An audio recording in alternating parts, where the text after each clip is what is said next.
오늘은 이렇게 인사하겠습니다. 한 사람을 세웁시다. 이렇게 인사하도록 하겠습니다. 옆 사람 보고 한 사람을 세웁시다. 이렇게 인사하겠습니다. 한 사람을 세웁시다. 예, 한 사람을 세웁시다. 예. 이게 원래 다음 주에 걸려야 되는 건데요. 우리 형제들이 마음이 급해가지고 한 주를 빨리 땡겼습니다. 금년도 표어는 한 사람을 세웁시다라고 하는 겁니다. 그래서 다음 주에 저희가 공동회의 때 발표를 하고 이제 하는 예상이었지만 이 마음이 급해가지고 이해해 주시면 좋을 것 같습니다. 한 사람을 세우는 게 더 중요하다고 생각이 됩니다. 오늘은 이제 방언, 예언, 공동체라고 하는 제목으로 말씀을 나누려고 하는데요. 계속해서 포스트 코로나를 준비하면서 공동체에 대해서 생각을 해보려고 합니다. 지난번 설교에서는 건강한 공동체를 세우기 위해서 필요한 것이 무엇일까에 대해 생각을 해봤습니다. 공동체에서 굉장히 중요한 것, 매우 중요한 것은 다른 것이 아니라 소통과 바른 목적이라고 얘기했습니다. 공동체 하면 우리는 몸을 생각하면서 이해를 합니다. 그래서 성경에서 교회를 예수 그리스도의 몸된 교회라고 표현을 하고 있잖아요. 그래서 우리는 교회를 이해할 때 또는 공동체를 이해할 때 몸을 생각한다는 거죠. 그래서 어떤 사람은 팔의 역할을, 어떤 사람은 다리의 역할을, 어떤 사람은 코의 역할을, 어떤 사람은 눈의 역할을, 어떤 사람은 귀의 역할을 이렇게 그 역할을 나누어서 얘기를 한다라는 겁니다. 그래서 그 역할들이 하나의 통합이 되어서 그 몸을 온전케 한다라고 하는 생각을 갖고 있습니다. 근데 그 공동체는 기능적 통합이 더 중요한 것이 아니라 사실은 마음에 합하는 것이 더 중요합니다. 우리가 신앙을 갖고 있지만 신앙에서 가장 중요한 것은 하나님과 나의 마음이 합하는 거고요. 또 내가 공동체에 있을 때는 나와 다른 사람의 마음이 합하는 것이죠. 그래서 이 합한다라고 하는 것은 기능적 통합을 얘기하는 것이 아니라 바로 그 마음과 연계돼 서로 이해하고 서로 받아들일 수 있는 것이 중요하다는 거죠. 그래서 그 기능과 소통이라고 하는 것을 두 개를 볼 때 기능, 소통이 없이 기능적 통합을 추구하게 되면 일이라든가 또는 세상의 조직과 별 차이가 없게 되는 거고요. 그리고 또 기능이라고 하는 것도 온전케 되지 않습니다. 하지만 소통이 잘 바탕이 되어서 소통하는 가운데 기능적 통합이 일어날 때 그것은 굉장히 그 강한 힘을 발휘하게 된다는 거죠. 그래서 기능도 중요하지만 그 기능을 연합하게 하는 소통이라고 하는 것이 더 중요하다라고 얘기를 했습니다. 소통뿐만 중요한 것이 아니라 또 공동체에서 중요한 것은 바른 목적이라고 했습니다. 바로 우리가 바른 방향성을 계속 가져갈 때에 바로 우리가 그것을 공동체가 지속 가능합니다. 그 잘못된 목표를 세운 그 공동체는 오래가지 않는다라는 거죠. 바벨탑을 쌓는 공동체 굉장히 파워풀하죠. 언어가 하나고 모든 마음을 합하여서 그 하나가 된 공동체를 이룹니다. 근데 그들은 오래가지 못했습니다. 다른 이유가 아니라 그들이 세운 목표는 하나님을 대항하는 거였고 하나님을 넘어서는 거였기 때문에 그렇다는 겁니다. 그러기에 바로 바른 목적을 갖게 되지 않는다라면 그것은 오래가지 않는다라는 거죠. 이것은 교회뿐만 아니라 세상도 마찬가지입니다. 하나님께서 원하시는, 하나님께서 옳다라고 얘기하시는 것들을 따라가지 않는 그런 조직들은 오래가지 않는 것을 우리가 세상에서도 발견할 수 있습니다. 기업만 보더라도 바로 바른 게 운영되지 않고 또 돈이나 이익만 계속해서 추구하는 그런 기업들은 오히려 오래 지속되지 못하는 모습들을 우리는 발견할 수 있다는 겁니다. 그러기에 공동체가 오래 지속되기 위해서는 소통과 함께 바른 목적을 가지고 있어야 된다고 얘기를 했습니다. 오늘도 이제 공동체에 대해서 생각을 해보려고 하는데요. 특히 건강한 공동체가 어떤 것을 해야 될지를 좀 생각해 보려고 합니다. 한번 우리가 이 공동체를 생각하기 전에 한번 우리 스스로를 좀 생각해 봤으면 좋겠습니다. 교회 공동체와 세상의 공동체를 한번 비교해 보면서 생각해 보면 좋겠는데요. 교회 공동체, 세상의 공동체. 어느 공동체가 소통을 잘할까요? 어느 공동체가 소통을 더 잘할 수 있을까요? 어떤 걸까요? 교회 공동체.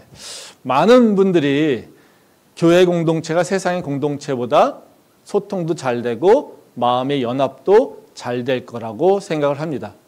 왜냐하면 많은 분들이 교회가 대부분 세상의 조직들보다 공동체보다 이게 한 방향으로 움직이는 것을 보기 때문에 그렇습니다.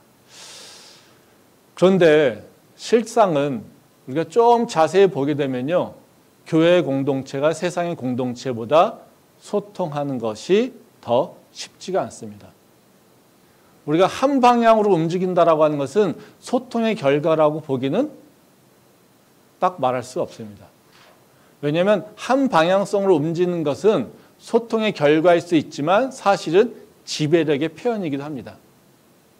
그러니까 어느 공동체가 한쪽 방향으로 일사불란하게 움직입니까? 소통이 잘 돼서 움직이는 공동체는 사실 소통하는 데 시간이 걸립니다. 근데 지배력이 강한 공동체는요, 빠르게 한 방향성으로 옮겨갈 수 있다는 거죠. 그걸 생각하시면 됩니다. 정통교회 그리고 이단교회 비교했을 때 어느 교회가 일사불란하게 잘 움직입니까? 이단교회가요. 왜 그럴까요? 이단교회는 그들을 철저하게 지배하고 있습니다. 근데 정통교회는요, 자유가 있고요, 자기 의견을 표현하고요, 또 분명히 이해가 돼야지 됩니다. 그렇기 때문에 바로 정통교회와 이단교회를 비교했을 때 이단교회가 훨씬 더 일사불란하게 빠르게 움직인다는 거죠. 그것은 소통의 문제가 아니라 바로 지배력의 문제라는 거죠. 교회도 일사불란하게 움직일 때가 있었습니다. 언제입니까? 정치하고 연합됐을 때입니다. 그러니까 정치화 세력화됐을 때 일사불란하게 움직이지, 교회가 자유롭고 교회가 진리를 추구할 때는 오히려 교회는 분쟁을 하게 되는 경우가 더 많다는 겁니다. 그래서 교회가 우리가 생각하기에는 한 마음을 이루기가 되게 쉽고 잘하는 것 같지만 사실은 이 한 마음을 이루는 것이 교회가 훨씬 더 어렵습니다.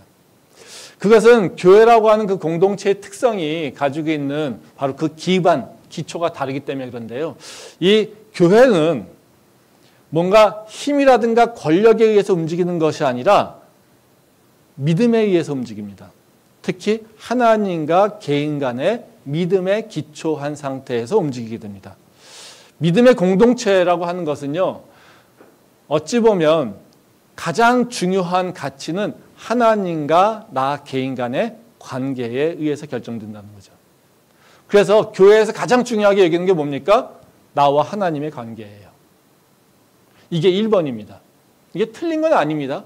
그게 특성이라는 거죠. 그리고 그 다음이 바로 이웃하고의 관계죠. 근데 우리가 이웃하고의 관계는 왜 서로 사랑합니까? 하나님과의 관계가 있기 때문에 그렇다는 거예요. 근데 세상의 공동체는요, 이웃과의 관계에서 서로 이익이라든가 힘의 관계로서 연결돼 있어요. 근데 교회는 그런 이익도 없고요, 뭔가 베네핏도 없고요. 그렇기 때문에 바로 오로지 하나님과 나의 관계, 그 관계 속에서 세상 사람들 또 주변의 공동체 사람들을 바라봅니다. 그래서 오히려 교회는 수평적으로 연합된다는 것이 그렇게 쉽지 않다라는 거예요. 그리고 오히려 교회는 이 수평적인 연합을 이루어가는데 더 많은 어려움과 그리고 그거로 인해서 많은 분쟁과 분리가 일어나는 것을 경험할 수가 있습니다. 그래서 교회를 보게 되면 우리가 주변에서도 보면 어떻습니까? 교회가 싸우는 교회 많죠. 그리고 분쟁이 일어났을 때 해결하지 못하는 경우가 많습니다. 그건 왜 그래요? 다 하나님과 나하고 관계성만 얘기하고 있기 때문에 그래요. 그리고 그것을 진리라고 주장하고 있기 때문에 그렇다는 겁니다. 그래서 서로 타협해야 될 이유가 있지 않습니다. 그냥 서로 같이 함께하지 않아도 자신이 필요한 하나님과의 관계를 유지할 수 있다고 믿고 있기 때문에 그렇다는 거예요. 그래서 교회는 겉으로 보기에는요, 연합하고 한 마음을 이루기가 되게 쉬운 것 같지만 사실은 매우 어려운 게 바로 교회 공동체의 특성이라는 거죠. 오늘 읽은 말씀 고린도전서의 말씀입니다. 이 고린도전서가 쓰여진 것은 여러분 다 아시다시피 교회의 분쟁 때문에 어려움을 겪고 있기 때문에 그렇습니다. 그래서 고린도전서에서는 바로 교회가 겪게 되는 분쟁과 다툼, 이런 것들이 왜 일어나는지를 잘 보여주고 있습니다. 근데 이 고린도 교회의 모습을 보게 되면요, 참 재미있는 게 있습니다. 이 고린도 교회가 서로 싸우고 다투고 막 분파가 다 나눠져 있습니다. 근데 이 고린도 교회가 믿음이 연약해서 이런 일이 일어났을까요? 아닙니다. 고린도 교회는요, 믿음이 연약하지 않았습니다. 성령의 역사도 많이 일어났습니다. 영적인 활동도 많이 일어났습니다. 어찌 보면 우리가 얘기하는 영성, 성령의 역사, 이런 것들 굉장히 활발하게 일어났던 교회가 바로 고린도 교회입니다. 그런데 고린도 교회는 매일같이 다퉜다는 거죠. 말씀 한번 보도록 하겠습니다. 고린도전서 1장 4절부터 7절 말씀입니다. 그리스도 예수 안에서 너희에게 주신 하나님의 은혜로 말미암아 내가 너희를 위하여 항상 하나님께 감사하노니 이는 너희가 그 안에서 모든 일 곧 모든 언변과 모든 지식의 풍족함으로 그리스도의 증거가 너희 중에 견고하게 되어 너희가 모든 은사에 부족함이 없이 우리 주 예수 그리스도의 나타나심을 기다림이라. 1장 10절 말씀도 같이 읽도록 하겠습니다. 형제들아 내가 우리 주 예수 그리스도의 이름으로 너희를 권하노니 모두가 같은 말을 하고 너희 가운데 분쟁이 없이 같은 마음과 같은 뜻으로 온전히 합하라. 이 말씀은 고린도 교회의 모습을 잘 보여주고 있습니다.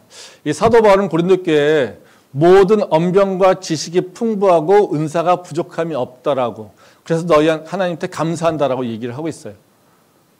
근데 10절 말씀에 보면 하는 얘기가 교회 안에 분쟁이 있다.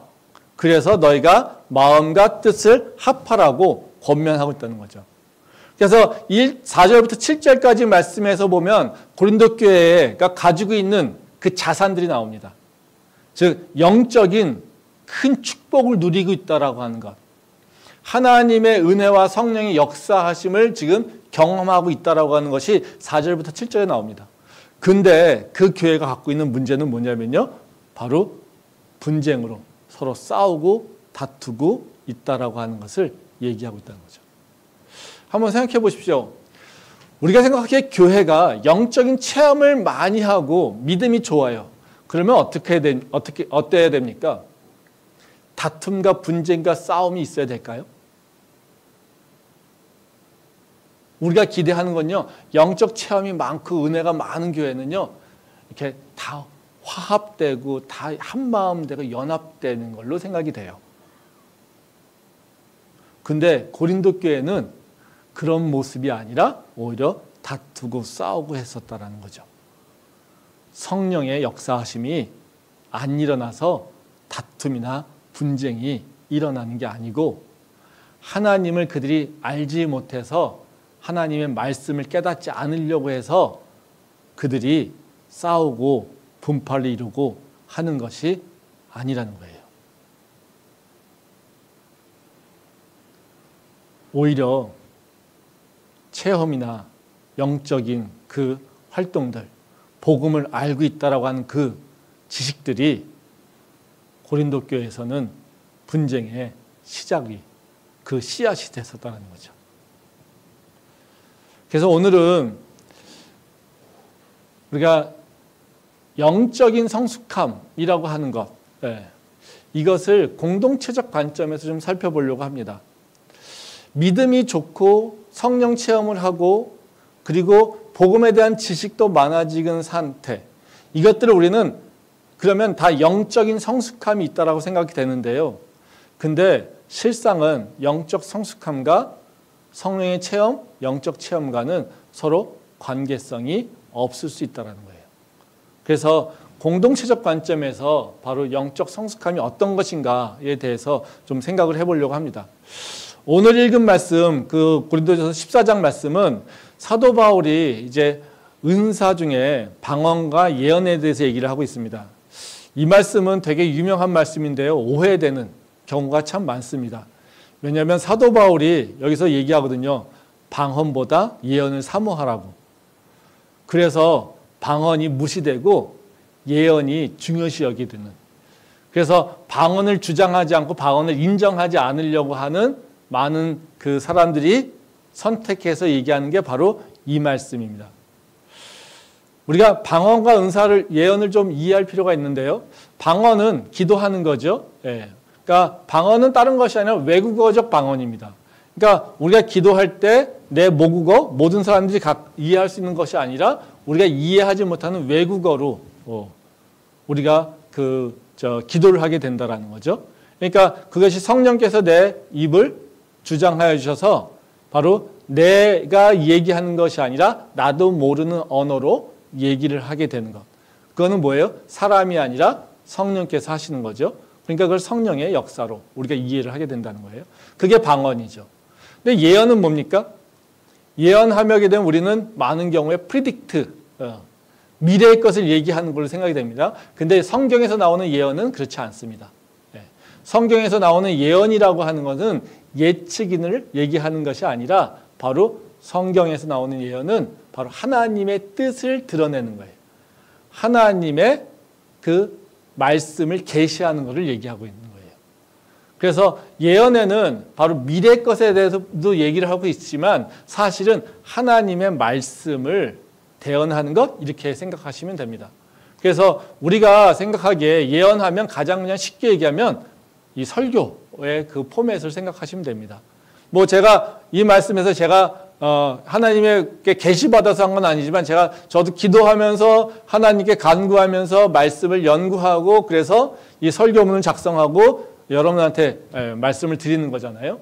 그때 우리는 그것을 바로 하나님 말씀에 근거해서 하나님의 뜻이 무엇일까를 생각하는 거잖아요. 그렇죠? 이것이 대표적으로 예언이라고 그냥 한 형태로 생각하시면 된다는 거죠. 그래서 근데 이 두 개 다 방언도 그렇고 예언도 그렇고 성령의 계시 가운데 성령이 역사하신 가운데 우리가 행할 수 있는 거라는 것이죠. 그리고 이걸 통해서 바로 우리는 하나님이 바로 우리가 함께 있다는 것, 또 하나님께서 어떤 것을 원하시는 건지 알 수 있다는 겁니다. 근데 이 방언도 그렇고 은사도 그렇고 다 은사입니다. 선물입니다. 그래서 다 중요해요. 근데 이 말씀에서 보게 되면요. 바로 방언이 아니라 예언을 사모하라고 하는 말씀 때문에 오해를 많이 만들어낸다는 거예요. 그래서 방언은 하지 말아야 될 것, 예언만 해야 될 것 이렇게 생각하는 경우가 많다라는 거예요. 또 그것까지는 아니어도 방언은 중요하지 않아 예언이 중요해. 또 방언은 좀 아래의 것 그리고 예언은 좀 높은 것 이렇게 생각하는 경우가 참 많다는 겁니다. 근데 이것도 바른 생각은 아닙니다. 말씀 한번 보겠습니다. 고린도전서 14장 1절 말씀입니다. 사랑을 추구하며 신령한 것들을 사모하되 특별히 예언을 하려고 하라. 또 18절 말씀 같이 보도록 하겠습니다. 내가 너희 모든 사람보다 방언을 더 말함으로 하나님께 감사하노라. 1절 보면 바울이 예언을 사모하라고 하잖아요. 그러면서 2절부터는 예언과 방언에 대해서 비교하면서 얘기를 합니다. 그래서 방언이 별로 중요하지 않아 이렇게 설명하는 것 같습니다. 근데요, 바울 자신은 이 18절 말씀에 보면요, 방언을 경시하지 않았습니다. 거기 뭐라고 합니까? 내가 너희 모든 사람보다 방언을 더 말함으로 하나님께 감사한다. 내가 방언을 잘할 수 있어서 어떻게 해요? 하나님께 감사한다라고 얘기합니다. 방언이 중요하지 않다라면 사도 바울이 이렇게 얘기하는 것은 옳지 않죠. 별로 중요하지도 않고 쓸모도 있는 게 아닌데 내가 그걸 잘할 수 있어서 나는 참 감사해. 이거는 서로 맞지 않는 얘기잖아요. 그렇죠? 근데 우리는 그래서 이거 가지고 오해를 많이 한다라는 거죠. 실제로 방언과 은사는 모두 성령의 선물입니다. 근데 우리가 만약에 방언은 좋지 않은 거고 예언은 좋은 거야 얘기한다면 우리는 어떤 생각일까요? 하나님께 받은 선물이 이것은 좋은 거, 이건 나쁜 거 구분하는 것과 똑같아요. 그렇죠? 어떤 사람에게는 방언의 은사를 줬어, 어떤 사람이 예언의 은사를 줬어. 그러면 방언은 안 좋은 거고 예언의 은사는 좋은 거예요. 그러면 어떻게 될까요?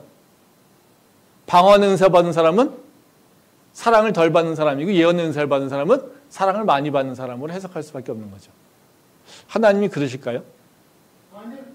어떤 사람은 더 좋아하고 어떤 사람은 덜 사랑하고 어떤 사람은 귀히 여겨서 예언의 은사를 주고 어떤 사람은 귀히 여기지 않아서 하찮은 방언을 주고 이런 분일까요? 그렇지 않다라는 거예요. 사도 바울도 지금 예언을 사모하라고 얘기하지만 자신은 어떻게 해요? 내가 방언을 잘하는 것을 나는 하나님께 감사해. 이렇게 얘기하고 있다는 거예요. 그럼 이게 뭔 말이냐는 거죠. 그렇죠? 예. 왜 그러는 거야 도대체? 예? 이게 무슨 얘기야? 예, 그렇죠. 한쪽에서는 방언보다 예언 사모하라고 하고 한쪽에서는 소중하다고 얘기하고 이게 뭔 말이냐는 거죠. 이걸 겉으로 보게 되면 바로 아까 얘기했듯이 방언 중요하지 않아 이거예요. 근데 여기서 사도 바울이 갖고 있는 얘기하고자 하는 것은요. 방언, 예언 이 은사를 얘기하고 있는 것이 아니라요. 공동체에서 우리가 어떻게 해야 될지 공동체에서 믿음이 있다고 하는 자, 성령이 충만하다고 하는 자, 영성이 뛰어나다고 생각하는 자들이 어떻게 행동해야 되는지에 대해서 얘기를 하고 있는 겁니다. 말씀 보겠는데요. 고린도전서 12장 12절 말씀입니다. 몸은 하나인데 많은 지체가 있고 몸의 지체가 많으나 한 몸임과 같이 그리스도도 그러하니라. 예, 14장 39절과 40절 말씀을 읽도록 하겠습니다. 그런즉 내 형제들아 예언하기를 사모하며 방언 말하기를 금하지 말라. 모든 것을 품위 있게 하고 질서 있게 하라.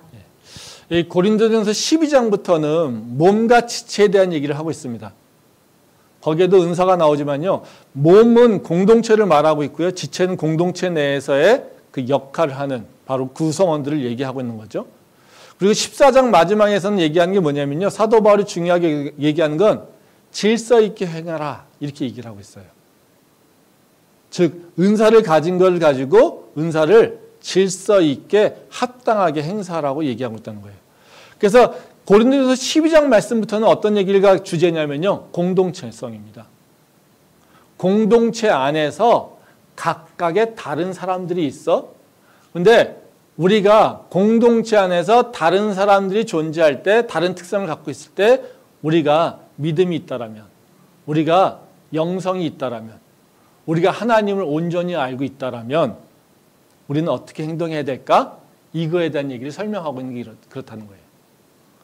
그래서 은사 하나하나를 구분해서 이것이 좋은 것, 이게 상위 은사 이렇게 얘기하고 있는 것이 아니라 너가 영성이 있다라면, 믿음이 있다라면 너가 공동체에서 너가 받은 은사를 어떻게 활용해야 돼?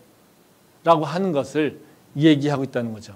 그래서 이 말씀은 은사를 초점을 맞춰서 이해하는 것이 아니라 공동체적 관점에서 공동체성을 어떻게 교회가 만들어갈 것인가 이것에 대해서 설명하는 것으로 이해를 해야 된다는 겁니다. 그래서 오늘 말씀 가지고 저는 바로 내가 지금 믿음이 있다라면, 내가 그리고 하나님을 온전히 신뢰하고 영적 성숙함이 있다라면 나는 어떻게 행동해야 되는가, 이 부분에 대해서 오늘 말씀을 가지고 간단하게 생각을 좀 해보도록 하겠습니다. 여기서 두 가지 교훈을 생각해 보려고 하는데요. 바로 첫 번째로 영적으로 성숙한 사람들은요, 자신의 덕이 아니라 공동체의 덕을 세우는 것을 목적으로 행동해야 된다는 겁니다.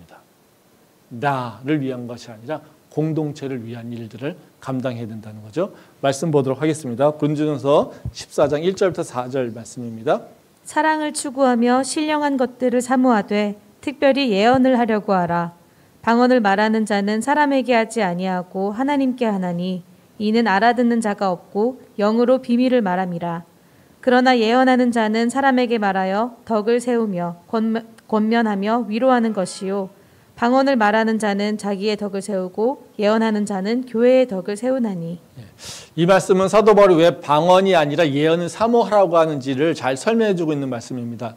방언은 자신의 덕을 세우고 있다고 얘기하고 예언은 공동체의 덕을 세우고 있다고 얘기하고 있어요. 그래서 공동체에서는 바로 방언보다는 예언을 더 하려고 노력해야 된다는 거예요. 이 말씀은 예언이 방언보다 우월하다라고 하는 얘기를 하고 있는 것이 아닙니다. 절대로. 이 말씀은 그 방언의 특성과 예언의 특성을 구분해서 공동체와 함께 할 때 너희가 중요하게 여겨야 되고 너희가 사모해야 될 은사가 어떤 것인지를 설명해 주고 있다는 거예요. 그러니까 방언이 왜 공동체적 관점에서 볼 때는 예언보다 뒷순위에 가야 되느냐? 방언은 특성상 하나님과 나하고의 1:1 관계이기 때문에 그렇습니다. 그러니까 우리가 방언 기도를 할 때 우리가 기도도 두 가지 종류가 있을 수 있겠죠. 그냥 크게 하나는요, 내 개인 기도가 있고요. 하나는 회중에 나와서 대표로 하는 기도. 오늘 예배 속에서 양인 권사님께서 회중으로 기도하셨죠. 생각해 보세요. 이 양 권사님이 여기서 딱 나오셔가지고 우리가 알지 못하는 말로 방언으로 기도를 쫙 하고 아멘하고 들어가셨다고 칩시다. 어떻습니까? 우리는 기도 가운데 중간에 우리 교회는 많지 않지만 그래도 아멘 아멘 하며 이렇게 화답하는 경우가 있습니다.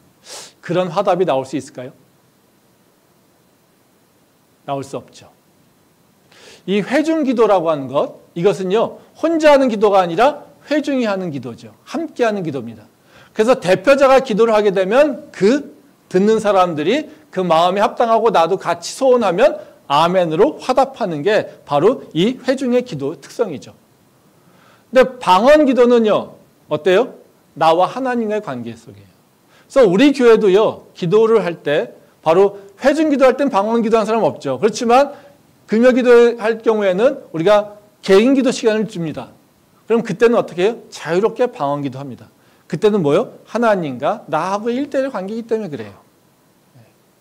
근데 지금처럼 공동체, 공예배를 드리고 있는 중에 방언을 한다면 어때요? 이 공동체를 사실 무시하는 거죠. 그래서 공동체 속에서는 해야 될 일은 아니라는 거예요. 근데 예언은 어떻습니까? 예언은 하나님의 뜻을 알게 된 거고 그 알게 된 것을 내가 선포하는 거예요. 근데 이거 거꾸로죠. 제가 설교를 준비하면서 열심히 기도하면서 하나님의 말씀을 깨달았어요. 근데 저 혼자 그냥 알고서 지나가요. 그리고 절대 얘기 안 하죠. 이거는 비밀이야. 하나님께서 나한테 주신 비밀이야.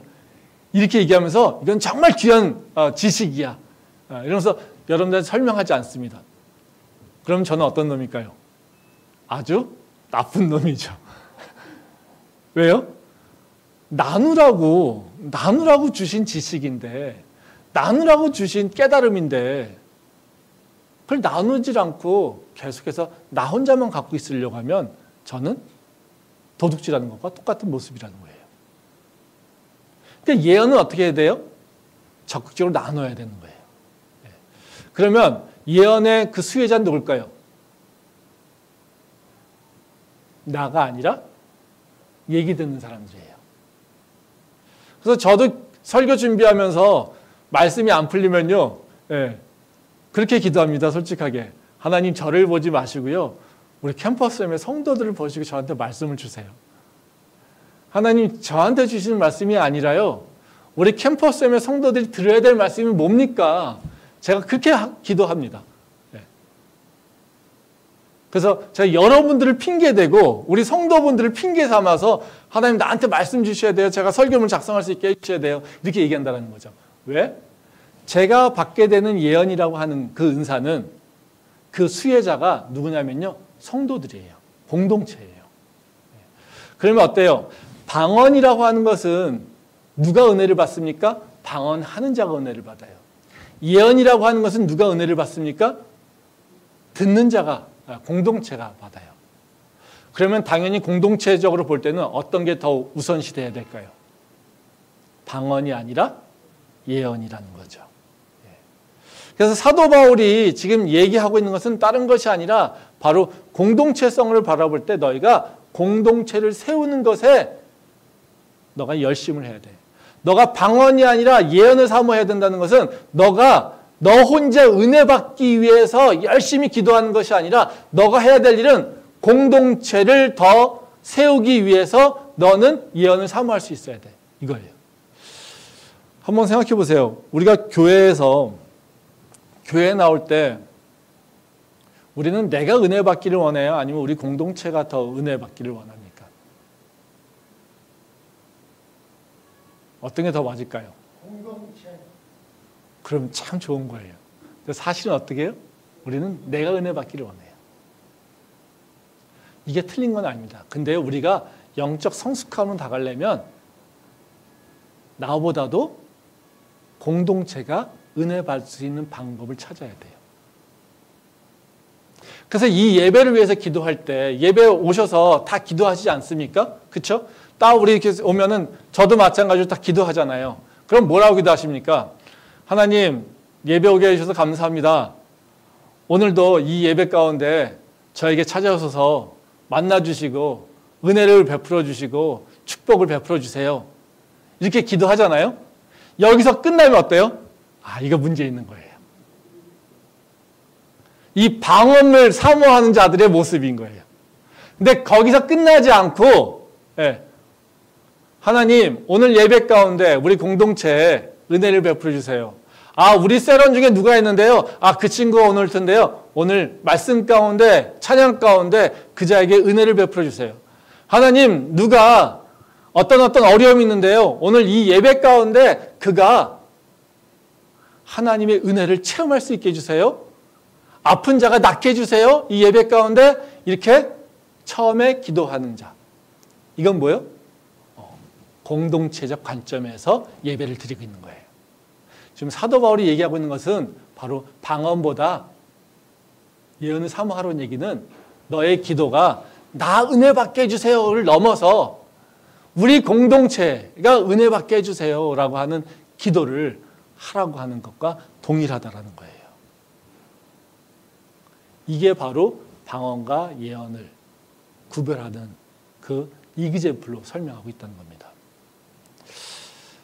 믿음이 좋은 사람이 가져야 될 얘기, 내가 스스로 영성이 좀 있어 라고 해야 될 사람들이 하는 것은 나의 영달이 아니라 바로 공동체의 그 더 나은 성장을 위해서 관심을 가져야 되는 것이 바로 마땅한 일이라는 것을 얘기하고 있어요. 말씀 한번 더 보겠는데요. 빌립보서 2장 6절부터 8절 말씀입니다. 그는 근본 하나님의 본체시나 하나님과 동등됨을 취할 것으로 여기지 아니하시고 오히려 자기를 비워 종의 형체를 가시사 사람들과 같이 되셨고 사람의 모양으로 나타나사 자기를 낮추시고 죽기까지 복종하셨으니 곧 십자가에 죽으심이라. 이 말씀은 이제 공동체적 관점에서 예수님이 어떻게 행동하셨는지를 설명하고 있는 겁니다. 그러니까 사도 바울이 왜 바로 그 공동체적 관점에서 먼저 너의 신앙을 다루라고 얘기하는 이유를 잘 보여주고 있어요. 예수님은 성부 하나님과 성령 하나님과 연합되어 있습니다. 그래서 우리는 성부와 성자와 성령이 하나라고 얘기를 하고 있죠. 근데 이 성부와 성자와 성령은 우리가 한 몸을 이루고 있습니다. 근데 각각이 따르는 위를 갖고 있어요. 근데 이 세 위가 하나로 통합되는 것은 교회가 각 지체가 한 몸을 이루는 것과 동일해요. 그래서 교회 공동체의 연합은 성부와 성자와 성령이 연합하는 것과 동일한 모양, 동일한 방법으로 연합해야 되는 게 맞아요. 지금 이 빌립보서의 말씀은 바로 성부 하나님과 성자 예수님이 어떻게 연합되어 있는지를 설명하고 있어요. 그 중에 성자 예수님께서 하나님과 연합하는 그 행동적 특성을 설명해 주고 있는 게 바로 지금 우리가 읽은 말씀이에요. 여기 보면 뭐라고 합니까? 그는 근본 하나님의 본체시나 이렇게 입니다. 즉 성부와 성자 누가 위고 누가 아래입니까? 없어요. 성부와 성자 동등해요. 그분은 한 몸이에요. 그렇죠? 근데 그러면 성자 예수님이 이 땅에 내려서 낮은 자로 올 이유가 있습니까? 성부 하나님은 위에 있는데 그 누군가가 내려와서 고통을 당하면서 죽을 이유가 있습니까? 없어요. 근데요, 성부와 성자 이 두 분이 서로 성부께서 내가 세상을 사랑하지, 내가 캠열의 누구를 사랑하지, 이 캠열 공동체를 사랑하지, 이 자들을 위해서 내가 뭔가를 해야지 되는데 그 마음을 품고 계세요. 근데 이 성자 예수님께서 이것을 알고 계세요. 그래서 어떻게 해요? 나 동등하게 당신하고 똑같아 라고 주장할 수 있는 권리와 권한이 있지만 그런 동등한 존재지만 성자 예수님은 자기의 권위를 주장하는 것이 아니라 밑으로 내려왔다는 거예요. 그래서 뭘 이룹니까? 성부 하나님의 뜻을 이루셨다라는 거예요. 그래서 바로 예수님이 보여주신 모습은 바로 십자가를 통해서 뭐를 이루십니까? 성부 하나님의 뜻을 이루셨다는 거죠. 하나님이 세상을 이처럼 사랑하사 독생자를 주셨잖아요. 그렇죠? 근데 독생자가 거부하면 안 할 수 있어요. 근데 독생자는 뭐를 알고 있기 때문에 내려오신 겁니까? 하나님이 세상을 얼마나 사랑하신지를 알고 있기 때문에 내려오신 거예요. 그리고 성부 하나님은 독생자 예수를 이 땅에 보내면서 가슴 아파하지만 바로 그를 다시 부활하심으로써 오히려 진짜 왕이 되게 하시는 그런 세우시는 역할을 또 하신다는 거예요. 그래서 성부 하나님과 성령, 그러니까 성부 하나님과 성자 예수님의 그 관계를 보게 되면요. 바로 성부 하나님은 예수님을 세우고요. 성자 예수님은요. 하나님의 뜻을 온전히 이루는 일을 하게 된다는 거예요. 이게 바로 연합이에요. 이게 빌립보서의 말씀이라는 거예요. 그래서 이 삼위일체의 연합이라고 하는 건 뭐냐면 내가 너, 너가 내 안에. 이겁니다. 근데 그 서로 자기의 뜻, 자기의 것을 주장하는 것이 아니라는 거죠. 지금 사도 바울이 얘기하고 있는 것도 똑같아요. 똑같습니다. 너희가 하나님과 예수님의 그 연합됨을 봤지? 그럼 우리도 똑같이 돼야 돼. 너 것을 주장하는 것이 아니라 공동체의 선한 것을 위해서 너가 먼저 찾아봐야 돼. 그게 성숙함이야.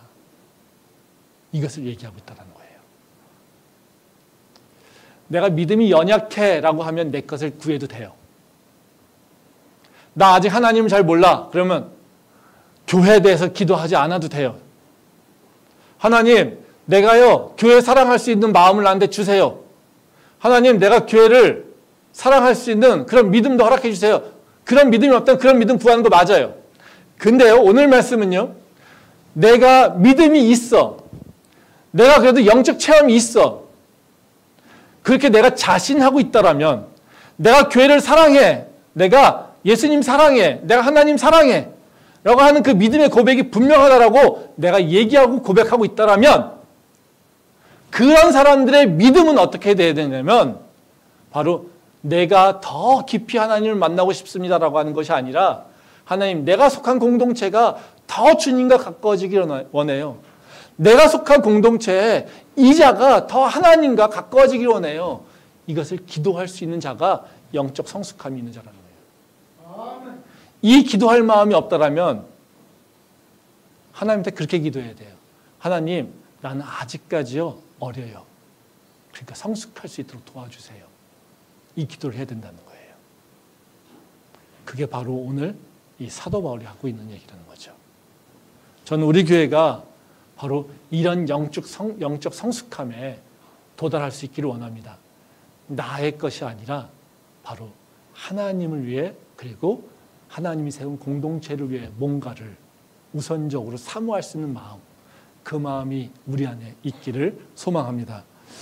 두 번째로는요, 영적 성숙함을 갖는 자는 뭐냐면요, 복음을 드러내려고 하는 것에 목표를 두고 있어야 된다는 거예요. 그게 영적 성숙한 자가 찾고 있는 것이라는 거죠. 말씀을 한번 보도록 하겠는데요. 고린도전서 14장 22절부터 25절 말씀입니다.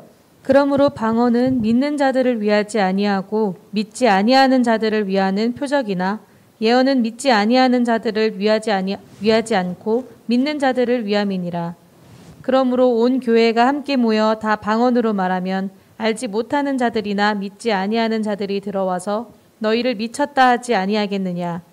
그러나 다 예언을 하면 믿지 아니하는 자들이나 알지 못하는 자들이 들어와서 모든 사람에게 책망을 들으며 모든 사람에게 판단을 받고 그 마음에 숨은 일들이 드러나게 되므로 엎드려 하나님께 경배하며 하나님이 참으로 너희 가운데 계신다 전파하리라. 예, 이 말씀은 이제 사도 바울이 방언보다 예언을 사모해야 되는 두 번째 이유를 얘기하고 있어요. 방언은 믿지 않는 자들에게는 표적이 되는데 그들의 변화를 일으킬 수는 없다라는 겁니다. 그러니까 하지만 예언의 말씀은요, 하나님의 말씀을 선포하는 것으로 믿는 자나 믿지 않는 자들이 들었을 때 그들을 변화시킬 수 있는 능력이 있다는 거예요. 그러니까 방언도 성령의 역사입니다. 근데요, 이 방언은 믿지 않는 자들을 변화시킬 수 있는 능력이 없다는 거예요. 그래서 모든 사람들이 우리 교회에서 다 방언 기도하고 있다면 어때요? 믿지 않는 믿음이 연약한 사람이 왔을 때 어때요? 이공동 씨를 보면 어떻게 볼까요? 이상하게 본다라는 거죠. 실제로 그렇습니다. 저희 교회에도 뭐 수련회 한 지가 이 코로나 때문에 꽤 오래됐지만, 그 초신자, 저희 교회 이제 지금도 다니시는 초신자 분들이 마음을 열어서 그 수련회 같이 참여를 했는데 기도를 했습니다. 교회 예배 때. 그랬더니 우리 청년들이 막 방언으로 기도합니다. 근데 그 모습 보고서 이 새로 이제 믿음을 가진 교회에 마음을 열고 오신 이분 어떤 마음이 들었을까요? 네, 뛰쳐나갔습니다.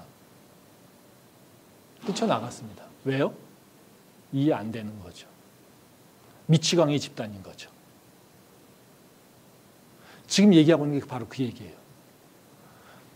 믿지 않는 자들이 교회에 왔는데 모든 자들이 방언하고 있어봐.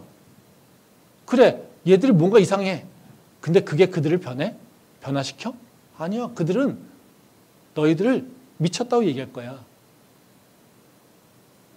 그렇게 얘기한다는 거예요.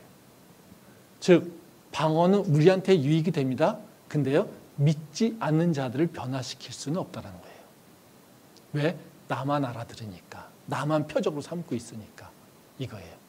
근데 예언은요, 그렇지 않고 믿는 자들도 믿지 않는 자들도 네가 예언을 할 때 그들을 변화시킬 수 있는 능력이 있어라는 거예요. 교회가 해야 될 일은 뭐겠습니까? 예수 그리스도의 복음을 전하는 거죠. 예수 그리스도의 복음을 증언하는 거죠. 한 영혼을 구원하는 거죠.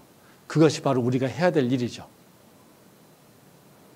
그러면 전도하고 그리고 말씀을 전하기에 방언과 예언, 어떤 것이 더 이로울까요? 예언이 더 이로울 수 있다는 거예요. 방언을 무시하는 건 아닙니다. 저희 교회 방언 저는 하도록 합니다. 많이 하는 게 좋아요. 근데 그것이 때와 장소를 구분할 필요는 있다는 거예요. 근데 여기서도 똑같이 무슨 얘기입니까? 우리가 뭐를 두고 중점을 봐야 되냐? 우리의 신앙이 나의 영적인 만족함을 기준으로 활동하는 것이 아니라 내가 해야 될 사명이 무엇인지를 생각하고 그에 합당한 은사를 구하는 것이 맞다는 거예요. 우리의 사명이 예수 그리스도의 복음을 전하며 믿음, 영혼을 구원하는 것이라면 우리가 어떤 은사를 구해야 될까요? 내가 복음을 전할 수 있는 은사, 내가 하나님을 증거할 수 있는 은사를 구하는 것이, 그리고 그것을 향해 나가는 것이 맞다라고 하는 것을 얘기하고 있다는 거예요. 영적으로 성숙한 사람은 바로 나의 삶 속에서 내가 하는 영적 활동을 통해서 바로 예수 그리스도의 복음을 전하고 그의 뜻을 드러내려고 하는 것에 있다는 것입니다. 말씀 한번 더 보겠는데요. 사도행전 7장 54절부터 56절 말씀입니다. 그들이 이 말을 듣고 마음에 찔려 그를 향하여 이를 갈거늘 스데반이 성령 충만하여 하늘을 우러러 주목하여 하나님의 영광과 및 예수께서 하나님 우편에 서신 것을 보고 말하되 보라 하늘이 열리고 인자가 하나님 우편에 서신 것을 보노라 한대. 우리가 하나님의 말씀을 알아야지 되죠. 그리고 전할 수 있어야 됩니다. 그 이그젬플이 바로 이 말씀입니다. 이건 스데반 집사가 복음을 전하는 모습을 얘기하고 있어요. 이 사도행전 7장에 보면요, 스데반 집사의 설교 내용이 납니다. 이 아브라함 때부터 시작해서요, 유대인의 역사에 대한 얘기를 하고 있어요. 그리고 유대인들이 범죄한 사실에 대해서 쫙 얘기하면서 회개를 촉구하고 있어요. 이 설교를 스데반이 즉 예언을 한 겁니다. 그랬더니 이걸 들은 유대인들이 반응이 지금 이 말씀이에요. 54절부터 56절까지 말씀이에요. 이들이 마음이 찔려서 스데반을 향해서 이를 갈았다고 얘기하고 있어요. 그래서 이들을 돌로 쳐 스데반을 죽였다고 얘기하고 있어요. 스데반을 죽인 이유가 뭡니까? 유대인들이 스데반 집사의 말씀을 통해서, 설교를 통해서 자신들의 죄를 깨우치게 된 거예요. 이게 진짜 예언이에요. 그리고 그로 인해서 그들의 그 분노와 그 감정을 조절하지 못하고 스데반 집사를 죽인 거예요. 물론 스데반 집사를 우리가 순교하자는 얘기는 아닙니다. 예, 그 얘기를 하고 있는 것은 아니고요. 이 유대인들이 왜 스데반 집사를 죽였겠습니까? 자기 잘못을 느끼기 때문에 그래요. 자기가 잘못한 걸 알기 때문에 그 자기가 잘못한 것을 스데반 집사가 깨닫게 하니까 그게 싫은 거죠. 우리도 화날 때가 언제입니까? 내 잘못한 거, 내가 찜찜한 거, 내가 부끄러운 걸 누군가가 얘기할 때 어때요? 우리 화내지 않잖아요. 화내잖아요. 그렇죠? 우리가 화내는 건요, 내가 뭐 굉장히 무슨 손해를 볼 때 화내지 않아요. 내가 마음에 불편함이 있는데 그걸 누군가가 이렇게 떡 건드렸을 때, 예? 그때 우리는 되게 이렇게 분노하고 폭발하거든요. 여기도 똑같아요. 우리는 다른 사람을 하게 하자라고 하는 걸 얘기하고 있는 건 아닙니다. 근데요, 예언을 잘하면 뭐요? 그것이 사람들의 가슴팍에 들어간다는 거예요. 그리고 그 가슴팍에 들어가서 그들을 변화시킬 수 있다는 거죠. 우리가 회개하고, 우리가 죄를 인식하고, 회개하고, 하나님께 돌아오는 것이 우리가 마땅히 해야 될 일이죠. 내가 사랑하는 사람이 있다면 그 사람이 죄를 알게 되고, 회개하게 되고, 그리고 하나님께 돌아오는 것. 이것이 우리가 해야 될 일이에요. 그게 바로 우리가 감당해야 될 문제라는 거죠. 그러면 한번 생각해 봅시다. 우리는 이런 것을 사모한 마음이 있습니까?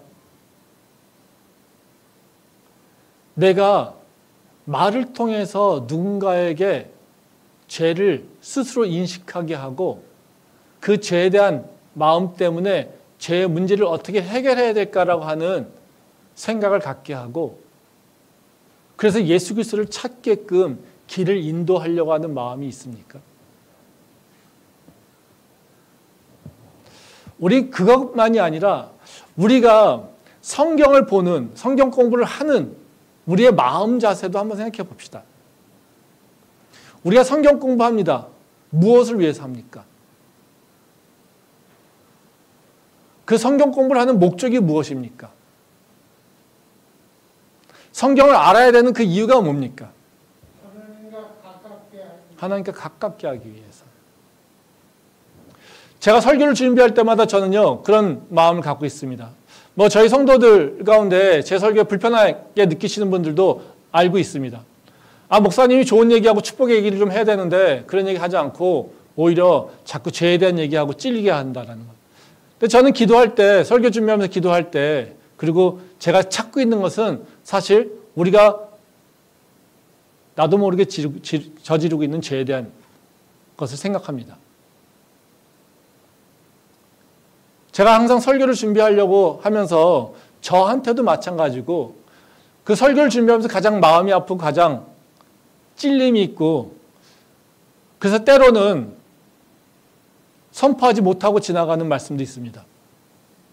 근데 그건 다 뭐냐면요, 죄에 대한 인식을 하게끔 하기 위한 거예요. 그걸 통해서 우리는 예수께 나올 수 있다는 거죠. 우리가 성경 공부를 하면서 축복의 말씀을 들으려고 하는 것, 그리고 내가 영적으로 성숙하기 위해서 하는 것도 중요하지만요, 우리가 성경 공부가 일어나야 되는 이유는 내가 예수 그리스도의 복음을 전하려고 하는 마음을 표현할 수 있어야 돼요. 그것이 목표가 돼야 된다는 거예요. 내가 교회를 다니는데 성경을 몰라요? 이거 문제죠. 근데 내가 교회를 다니면서 복음을 알고 있어요? 근데 세상 사람들한테 바로 이 스데반 집사처럼 마음을 일으킬 수 있는 그런 전할 수 있는 능력이 없어요?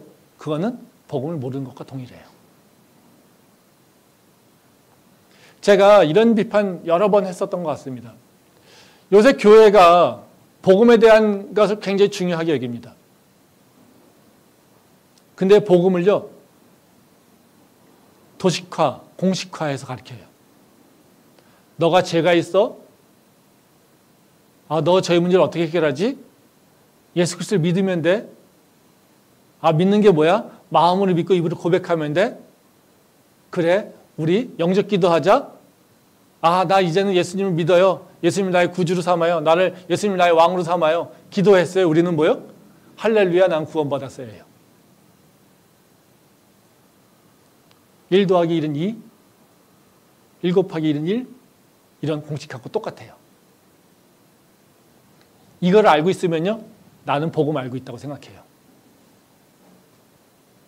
그게 지금 복음을 강조하고 있는 교회, 복음을 알고 있다라고 하는 성도들이 갖고 있는 많은 수준입니다. 물론 아닌 경우도 있겠죠. 근데 복음은 그렇게 아는 게 아닙니다.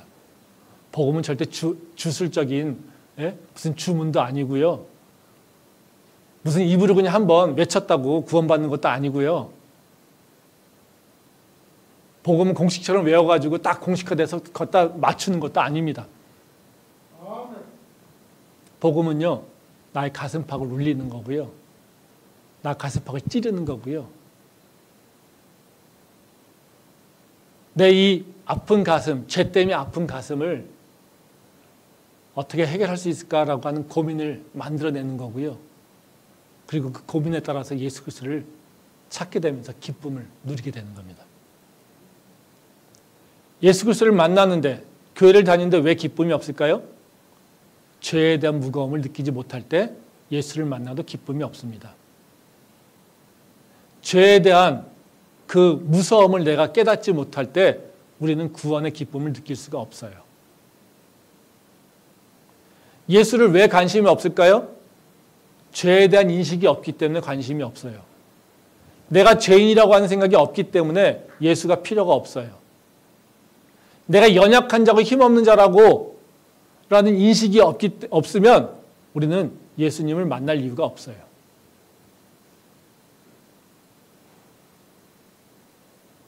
스테반 집사가 얘기한 건요, 그 복음을 이해하고 있는 수준은요, 이렇게 공식화로 얘기하고 있는 것이 아니라 듣는 자의 가슴을 찌를 수 있는 거고요. 그 찌른 거로 끝나는 것이 아니라 해답을 제시해서 예수께로 인도하는 것이 바로 복음이라는 거죠. 우리가 성경 공부를 합니다. 어느 수준까지요?